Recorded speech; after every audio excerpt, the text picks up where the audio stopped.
या चर्चेनंतर चढाई करण्यासाठी इथे दाखल होतोय जर्सी क्रमांक 7 शुभम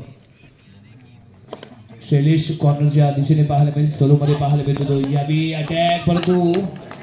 इथे चुका घडल्या एका कॉर्नरने अटॅक केला दुसऱ्या कॉर्नरने सपोर्ट देण्याचा प्रयत्न केला आणि या गडबडीमध्ये मात्र दोन्ही कुपरारक्षक बैलांच्या बाहेर थोडीशी गफलत झाली कोऑर्डिनेशन थोडंसं परफेक्टली पाहायला मिळालं नाही कारण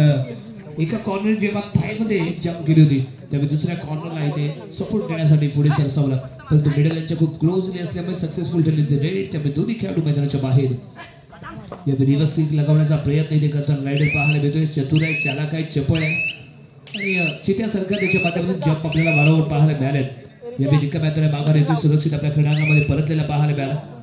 आणि त्याला प्रत्युत्तर देताना अजित इथे दाखल झालाय सर्वप्रथम रेड व्हॅलिड करायची फील्ड वर नजर द्यायची राईट लेफ्ट कॉम्बिनेशन आणि राईट लेफ्ट कॉर्नरला आणि इथे पुन्हा एकदा फसतोय स्वतःचा बचाव करण्यास असमर्थ ठरला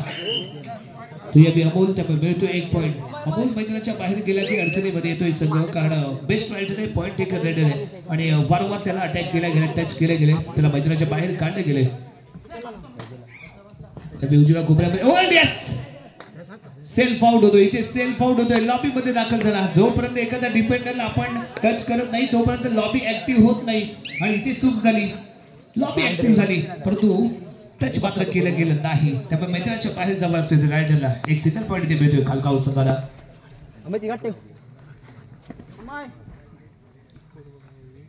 टीम सुपर टॅकल ऑन डबे कोपऱ्यामध्ये साईड किक आजमावण्याचा प्रयत्न परंतु यावी उजव्या कोपऱ्यामधील खेळाडूला टच करतोय रितेश खेळाडूच्या बाहेर जाईल आणखीन 1 पॉईंट इथे मिळेल खालगाव संघाला 21-15 6 गुणांची बढ़त असताना शेवटचा खेळाडू आणि पुन्हा एकदा 2 खेळाडू इथे मैदानाच्या आतमध्ये आणि रेड करण्यासाठी दाखल झाले जर्सी क्रमांक 10 ला इथे आपण पाहतोय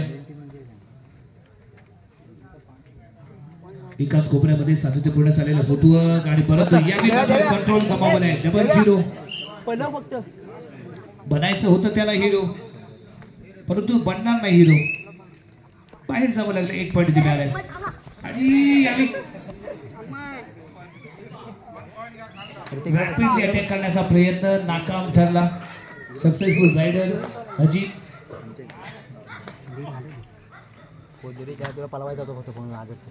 एक चांगला फुटवर्क आहे परंतु यावी लाजवाब कमबॅक इथे आपण पाहिलं 22 पॉईंट वरती खालगाव संघ 6 गुणांची बढ़त आहे 16 गुणांवरती खेळताना आपण पाहतोय तो चाफी संघ आणि कुडाल करून आणखी एकदा मिस्टेक इथे घडले चूक इथे घडली 1 पॉईंट इथे मिळाला एक खेळाडू शैलेश मैदानाच्या आतमध्ये येतोय आणि इथे घेतलं गेलंय ते मध्यंतरासाठी थांबवला गेलेला खेळ फर्स्ट हाफ इथे संपन्न होतोय पॉईंट टेबल इथे पाहायला मिळतोय 22-17 गुणांवरती खालगाव संघ 17 गुणांवरती आहे तो चाफी संघ आणि यानंतर होणारा सामना असेल आगवे विरुद्ध भैरी भवानी चवे दोन्ही संघाला दुसरा पुकार यानंतर होणारा सामना